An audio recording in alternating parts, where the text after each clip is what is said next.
وزیر اعلیٰ بلوچستان میر سرفراز بگٹی کی زیر صدارت کوئٹہ ڈیولپمنٹ پروجیکٹ کی پیش رفت سے متعلق جائزہ اجلاس ہوا۔ اجلاس میں صوبائی دارالحکومت کوئٹہ میں ٹریفک مینجمنٹ کے لیے اہم فیصلے کیے گئے۔ ٹریفک کو منظم کرنے کے لیے مرکزی شہر کو ڈاؤن ٹاؤن ڈکلیئر کرنے کا فیصلہ کیا گیا۔ ڈاؤن ٹاؤن میں رکشوں کے بجائے محدود تعداد میں الیکٹرک کاریں چلائی جائیں گی۔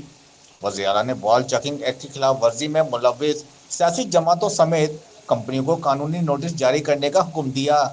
وزیر اعلیٰ میر سرفراز بگٹی نے ہدایت دی کہ حکمران جماعتوں سمیت کوئی بھی سیاسی جماعت وال چیکنگ کی مرتکب ہو تو بلا امتیاز کارروائی عمل میں لائی جائے اور کسی بھی جلسے یا سیاسی سرگرمی کے بعد پینافلیکس اور تشہیری مواد ہٹا دیا جائے۔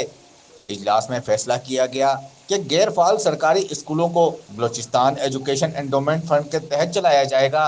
وزیر اعلیٰ بلوچستان نے اجلاس سے خطاب کرتے ہوئے کہا کہ شجر کاری کے فروغ کے لیے محکمہ جنگلات جامع منصوبہ پیش کرے۔ مفاد عامہ کے منصوبوں میں کوئی ہیل یا حجت یا تاخیر قابل قبول نہیں ہوگی۔